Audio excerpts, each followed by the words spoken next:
Day 3 in Singapore. Eto na nga mga mare, yung pangatlong araw namin sa Singapore. Isasama ko nga kayo sa mga lugar na pupuntahan namin. First things first, syempre pagkagising ng umaga, nagbihis na kaming lahat. Naganap muna kami ng mapagbe-breakfastan namin at dito nga kami sa Toast Box napunta. Order kami ng kape, banana bread, and rice meal naman for daddy. Andito talaga ako sa Kaya Toast nila, pinaka-excited mga mare. Toasted bread nga pala ito na may kasamang dalawang soft-boiled eggs. Tapos ito yung gagawin, maglalagay ng soy sauce and white pepper at imimix-mix lang yan. Noon ako nga itong napanood mga mare, parang hindi ko yata magugustuhan kasi ganito lang pagkakaluto ng itlog. Pero kapag natikman mo pala, sobrang sarap. Ito nga yung naging reaction ko sa aking unang kagat.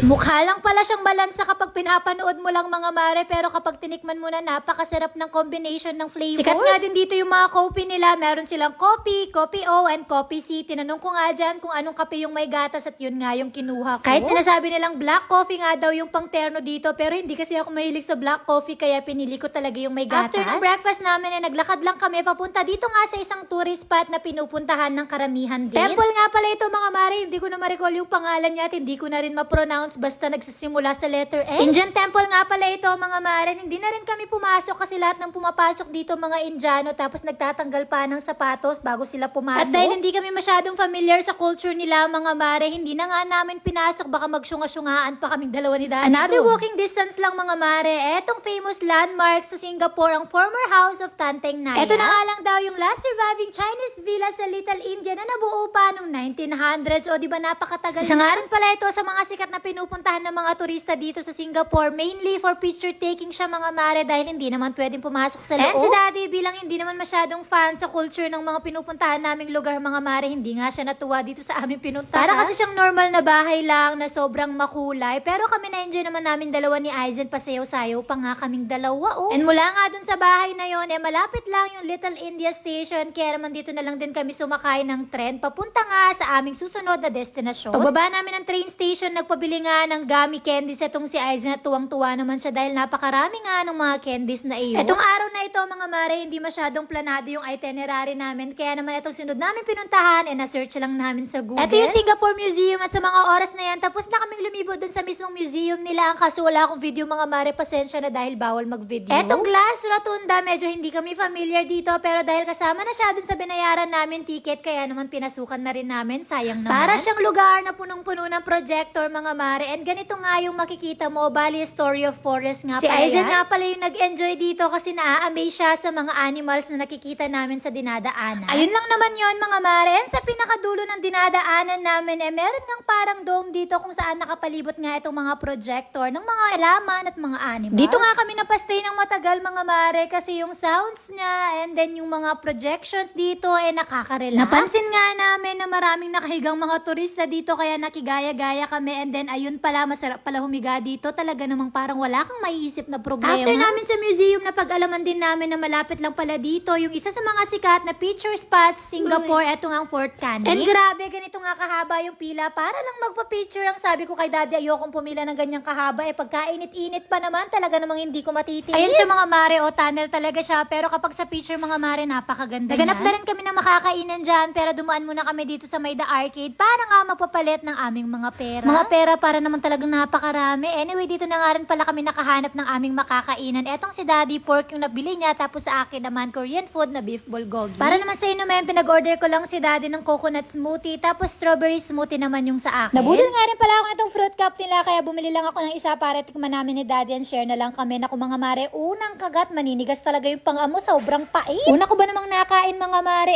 yung suha, pero yung ibang mga prutas okay naman ang lasa at medyo matamis-tamis naman. Meron nga rin nadaan ng Japanese restaurant etong si daddy, and dahil alam niyang favorite ko nga yung salmon teriyaki, ayan, pinag-order pa nga ako ng pangalawang meal. Nakakabusog talaga yung mga pagkain dito mga mare, talagang nakakabutas lang ng bulsa dahil pagkamahal-mahal ng pagkain. After namin kumain, dito nga kami sa may Suntec City dumiretso mga mare dahil nga may kailangan kunin si daddy dito, yung badge niya na kakailanganin niya kinabukasan. Ito nga yung pinakadahilan kung bakit kami nagpunta ng Singapore mga mare, bali sinama lang talaga kami ni daddy sa kanyang convention. Bali a total of 3 days nga si daddy dito mga mare, and dinagdagan lang talaga niya yung stay namin dito dahil hindi pa nga kami nakapunta ng Singapore. Bali from 3 days na business meeting ni Daddy dito naging 8 days nga yung total of stay namin. Yung 5 araw panggala namin. Bali kinabukasan pa nga magsa-start talaga yung pinaka-meeting nila Daddy, and ngayon kumuha lang talaga siya ng badge and yung mga libreng merch nila. After namin doon, dumiretso na nga kami dito sa may Marina Bay dahil malapit lang naman ito sa may Suntec City. Actually, sa susunod na araw pa dapat kami pupunta dito mga mare. Ang kaso yung kasama kasi ni Daddy, ilang days lang yung stay niya dito, and sa mga susunod na araw puro business meeting na lang ang gagawin nila. Kaya naman ang sabi ko pumunta na nga kami dito ngayon para maipasyal na namin siya kahit papaano bago nga siya makauwi ng Pilipinas may napuntahan din sa Singapore. Kahit na convention lang naman talaga yung pinunta nila dito mga mare, and wala namang gala si Daddy lang talaga dahil kasama nga kaming dalawa ni Aizen. Hindi naman kasi aalis itong si Daddy na siya mag-isa lang tapos iiwanan niya kaming dalawa ni Aizen sa Pilipinas, kaya naman kailangan kasama kami. And eto na nga yung sinasabi nila na hindi ka nagpunta ng Singapore kapag wala kang picture dito sa Merlion na statue. Kaya naman sinulit na namin yung pagkakataon na makapagpa-picture dito dahil hindi natin alam kung kailan tayo makakabalik. Ang dami nga mga tao dito, buti na lang talaga nagtitake turn yung bawat isa na makapag-take nga ng pictures and video, kaya naman medyo maganda-ganda rin yung sa araw nga na yan mga mare, hindi na kami masyado nakapag-stay ng matagal dito kasi grabe talaga sumakit yung puson ko, as in first time kong makaramdam ng ganong sakit, kaya naman napauwi kami ng maaga. Imbes nga rin na mag-train kami pa uwi mga mare, nag-grab na lang kami para mas mabilis dahil hindi ko talaga kinakaya mga mare. Akala ko nga masasakit pa, buti na lang talaga medyo naging okay naman ako nung nakapagpahinga na kami. At dahil dito lang sa harapan namin itong mall mga mare, dito na lang kami naghanap ng aming makakain for dinner.